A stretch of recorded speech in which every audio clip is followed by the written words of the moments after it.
వివిధ సందర్భాల్లో జైళ్లలో ఆనాడు టార్గెట్ చేసి కాంగ్రెస్ ప్రభుత్వం ఇచ్చింది. మళ్లీ వాళ్ళ అధికారంలోకి వచ్చినటువంటి కాంగ్రెస్ ప్రభుత్వం మళ్లీ నన్ను టార్గెట్ చేస్తా ఉంది. ఈ 3 సంవత్సరాల పాలనలో నా మీద పదుల సంఖ్యలో కేసులు పెట్టి పాత రికార్డులు బద్దలు కొట్టడం ఏంటో తెలియదు. గతంలో 226 కేసులు ఉంది నా మీద తెలంగాణ. ఆ రికార్డు బద్దలు కొట్టాలనుకుంటున్నా ఏమో కాంగ్రెస్ ప్రభుత్వం అక్రమంగా అనేక కేసులు పెట్టి నన్ను వెచ్చిస్తూ ఉంటారు. మొన్న మీరు చూస్తే కేతన్పల్లి మున్సిపాలిటీలో 22 వార్డుల్లో మార్పుల్ని తీసుకొస్తారు.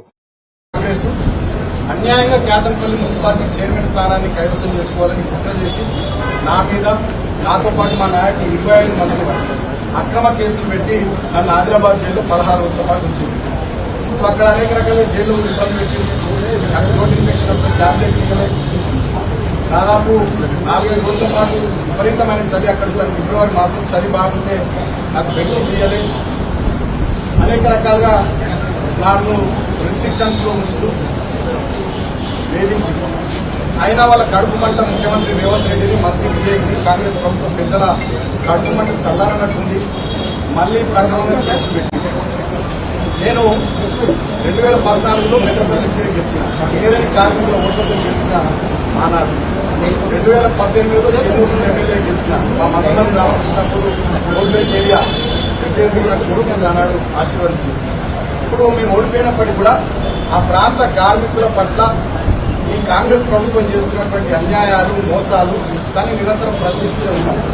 మేము ప్రశ్నిస్తే కూడా మాట్లాడితే కూడా తట్టుకోలేకుండా ప్రభుత్వ పెద్దలు సంయమనం సహనం లేకుండా వ్యవహారం చేస్తూ ఉన్నారు. అక్రమంగా కేసులు పెట్టి వేధిస్తూ ఉన్నారు.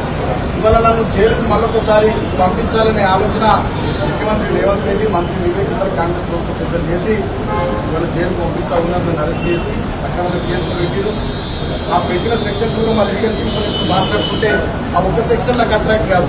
326G కానీ ఇతర అనేక సెక్షన్స్ అన్యాయంగా పెట్టినాక ఏది దీని ఉద్దేశం బాలకృష్ణ మాట్లాడుకుంటూ ప్రశ్నిస్తుంది కాబట్టి బాలకృష్ణ ముందు నొక్కాలి, అరెస్ట్ చేసి జైళ్లలో వేయాలి, నిర్బంధం విధించాలి, తద్వారా పైశాచిక ఆనందం పొందాలనేటటువంటి ఆలోచన కాంగ్రెస్ ప్రభుత్వం పెద్దలు కనబడుతుంది. నన్ను అరెస్ట్ చేసుడు జైలుకు పంపించడం వీటి మీద పెట్టే శ్రద్ధ నేను ప్రభుత్వ పెద్దలు అడుగుతా ఉన్నాను. మీరేం మాట ఇచ్చింది మొన్న సింగరేణిలో కార్మికులకు వారసత్వ ఉద్యోగాలు ఇస్తున్నాము. మేము గతంలో కేసీఆర్ గారు 19,000 ఉద్యోగాలు ఇచ్చింది. మీరు ఇప్పుడు ఉద్యోగాలు ఇచ్చిందని దృష్టి పెట్టుకుంది. జీవో 76 ద్వారా సింగరేణిలో ఇళ్ళ పట్టాలు ఒక రామకృష్ణపూర్లోనే 3,360 కుటుంబాలకి పట్టాలు ఇచ్చిన పట్టాలు ఇచ్చింది. ఒక పట్టా కూడా ఇవ్వలేదు 3 ఏళ్లలో. ఇవాళ సింగరేణిలో 15,000 కోట్ల కుంభకోణం చేసింది. 40 లక్షల టన్నుల బొగ్గు మాయమైంది. 1,600 కోట్ల రూపాయలు విలువ. ఇవాళ సింగరేణిలో ఒక్క సంక్షేమ కార్యక్రమం అమలైతే లేదు. కొత్త మైన్స్ లేవు. అనేక కుంభకోణాలు సోలార్ ప్లాంట్లలో కుంభకోణం, మైనింగ్ బొగ్గు ప్లాంట్ల వేలంలో కుంభకోణం, జైసల్మేర్ దగ్గర ఎక్కడో రాజస్థాన్ లో పాకిస్తాన్ బార్డర్ లో సోలార్ పవర్ ప్లాంట్ ఏర్పాటు చేస్తారు సింగరేణి. అది ఎవరికి తెలియదు. అక్కడ ఏమైతుందో ఎందుకంటే దాంట్లో కుంభకోణం. ఇవాళ మొత్తం సింగరేణి కుంభకోణాలమైపోయింది. 100 గంటగా మారిపోయింది. 9 జిల్లాల్లో విస్తరించినటువంటి సింగరేణి 12 నుండి 14 అసెంబ్లీ నియోజకవర్గాల పరిధిలో విస్తరించినటువంటి సింగరేణిలో కార్మికులు కానీ వాళ్ళ కుటుంబాలు కానీ రిటైర్డ్ కార్మికులు కానీ కాంట్రాక్ట్ కార్మికులు కానీ చాలా ఆవేదనతో ఆందోళనతో బాధతో ఉన్నారు. ఆ ప్రాంత ప్రతినిధిగా ఆ ప్రజల తరఫున ఆ కార్మికుల తరఫున మేము మాట్లాడుతున్నాం. మేము మాట్లాడితేనే భరించలేనటువంటి కాంగ్రెస్ ప్రభుత్వం పెద్దలు ప్రజాపాలన పేరిట ఎమర్జెన్సీ నాటి రోజులు కల్పిస్తూ ఉన్నారు.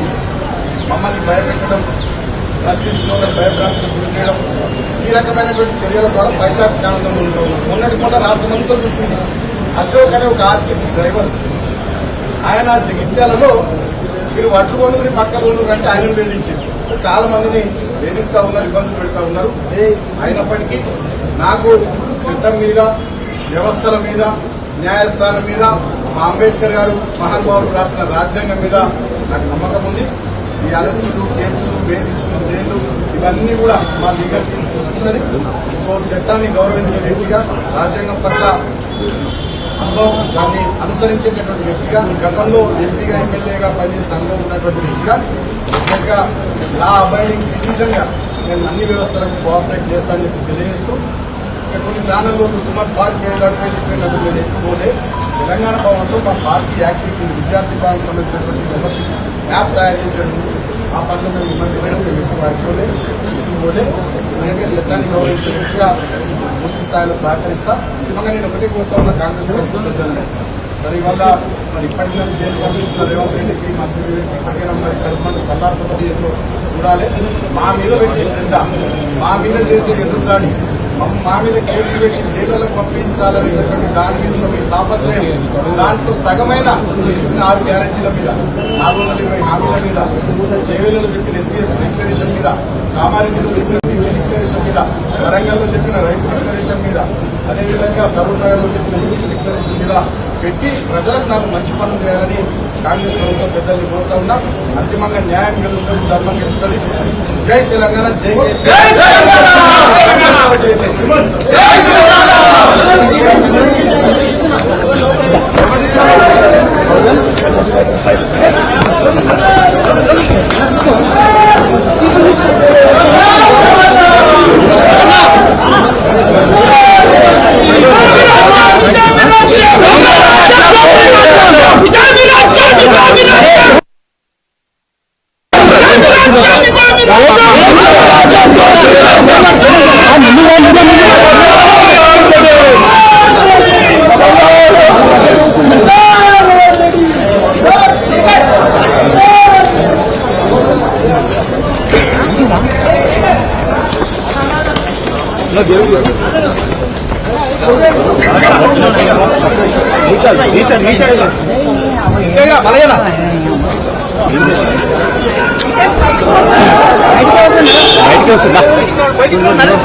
వివిధ సందర్భాల్లో జైళ్లలో ఆనాడు టార్గెట్ చేసి కాంగ్రెస్ ప్రభుత్వం ఇచ్చింది. మళ్లీ వాళ్ళ అధికారంలోకి వచ్చినటువంటి కాంగ్రెస్ ప్రభుత్వం మళ్లీ నన్ను టార్గెట్ చేస్తా ఉంది. ఈ 3 సంవత్సరాల పాలనలో నా మీద పదుల సంఖ్యలో కేసులు పెట్టి పాత రికార్డులు బద్దలు కొట్టడం ఏంటో తెలియదు. గతంలో 226 కేసులు ఉంది నా మీద తెలంగాణ.